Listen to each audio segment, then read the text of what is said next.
Drone here, what's going on? Minivett, FXT, Viper, screen. So obviously we can fly this with goggles. It's 5.8 gigahertz ready, and a little look at the controller. We're in the flight field.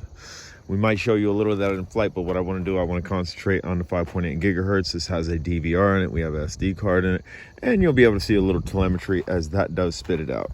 Try to show you right where my finger is. Boom. So this thing's pretty cool. We're gonna go ahead and get it in there. Minivett.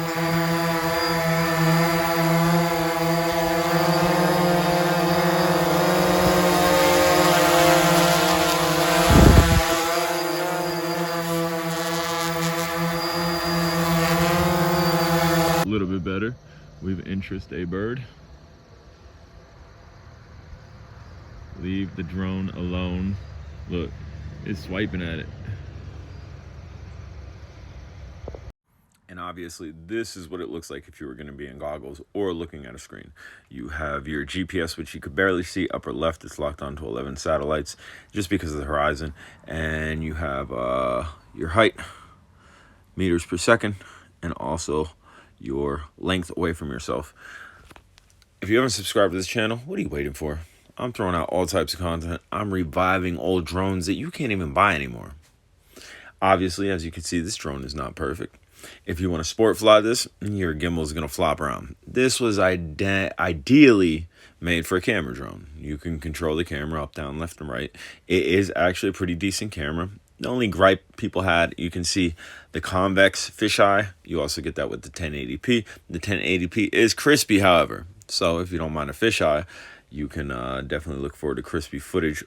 But there's technology out there to level out that playing field, level out that fisheye field. You can run it through a program and get rid of that if that was not what you liked. Guys, who else is doing this? Who else is quality testing stuff 6 years down the line?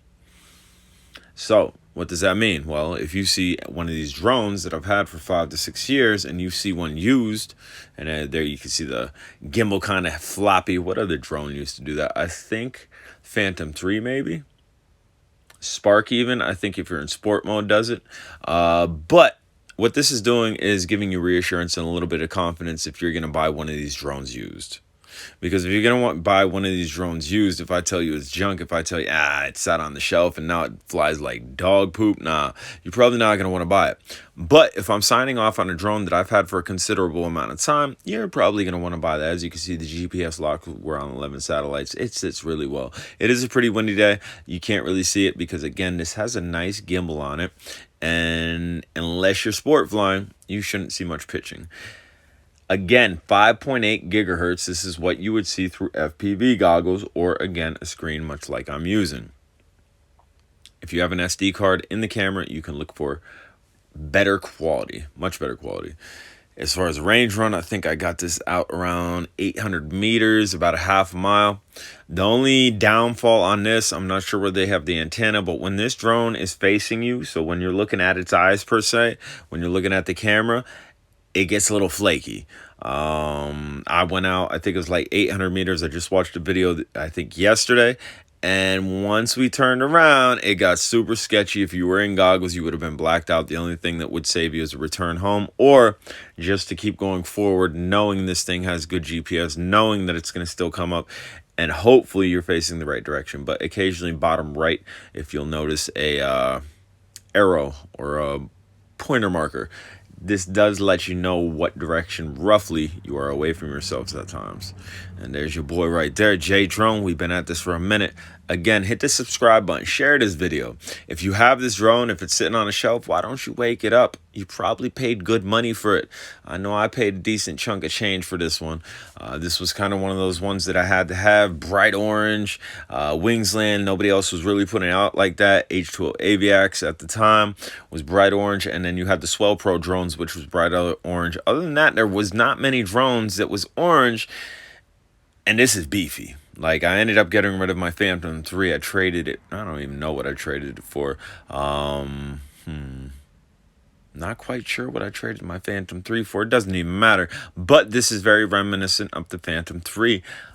But again, 5.8 gigahertz. This is kind of something that they did that no other company was really doing, and it's cool. The cool factor is through the roof on this.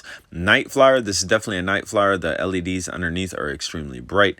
You have greens and oranges, and I think they might flash red when you have a LVC, which you can see battery up top, 11.4. You can see your little battery bleeps, and again height. S, which is speed, and then the L, which would be distance away from yourself. Guys, I will say it again. Smash that subscribe button. If you haven't hit the like, thumbs up button, why ain't you do it yet? Do it. I'll catch you on the next video.